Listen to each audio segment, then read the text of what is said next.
Well, hello there. My name is Andrew Kotlar. And I'm Cody Meckes. And we are here to talk a little bit more about Sand control screens. Specifically POROSTAR, right? It's our POROSTAR example.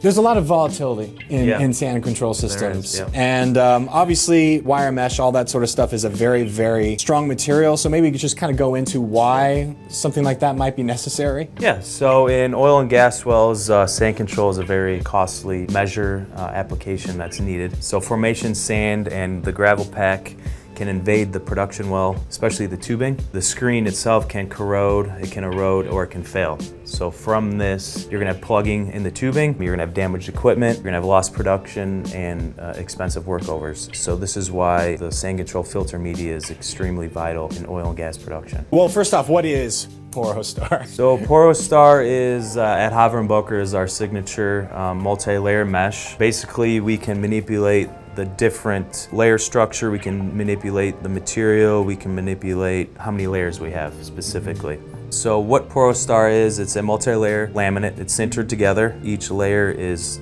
specifically chosen. It's sintered together under heat and pressure over a specific set amount of time, and this is for demanding filter applications. This is what, 1, 2, 3, 4, 5, 6, 7 layers? 7 layers, yeah, which is pretty robust, yeah. What is the lowest amount of layers for POROSTAR? Is it 3? Typically you can do 2. You can do 2? You can do 2, but if you need to an extreme level, you can go up to 7 or 8 if needed. Why don't we go into some of the benefits, I suppose, of POROSTAR specifically? There's really 4 benefits I can touch on. The first one would be rigidity through its multiple layer construction. The multiple layers of mesh are sinter bonded together, as I mentioned, into a single rigid structure. This eliminates any layer shifting, and it also maintains consistent pore geometry under high pressures, thermal cycling, and different mechanical loads. Next one can be corrosion and strength resistance. This is done by choosing a correct material. So we can do 316, we can do a Hastelloy, duplex, and Inconel. It really just depends on the conditions of the well itself. With the correct material selection, you're gonna be able to withstand higher temperatures and different chemicals that may be down in the wellbore itself. It can resist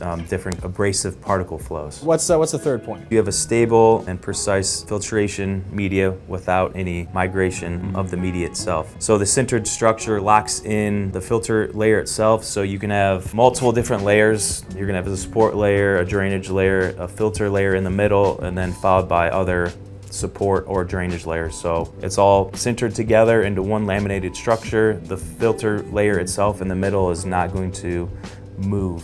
It physically cannot. So with this, you're gonna get a consistent filtration rating, usually in the ballpark of 100 to 300 micron from what we see. This is gonna still maintain the high permeability rating that's needed. This will prevent wire or particle shedding into the wellbore itself also. What is the final point? The final point is going to be cleanability and extended surface life. With this robust open structure, you're gonna have effective backflushing or chemical cleaning if needed. This will help restore the flow capacity if it happens to get plugged. And then it's going to extend the service life in between maintenance interventions. Well, thank you very, very much, Cody. Always a pleasure to have you in here. Thank you so much for watching. If you'd like to learn more about woven wire mesh or our many products, we have a learning center filled with written and video content to make you an expert. And if you have any questions, please click the Talk to Us button on our website to get in contact with our many experts on woven wire mesh, like Cody here. We also have a YouTube channel. And don't forget to click that subscribe button and ring that bell to keep up with all things Haver & Boker. Once again, my name is Andrew Kotlar. And I'm Cody Meckes. And we will see you around in the next video. Bye for now.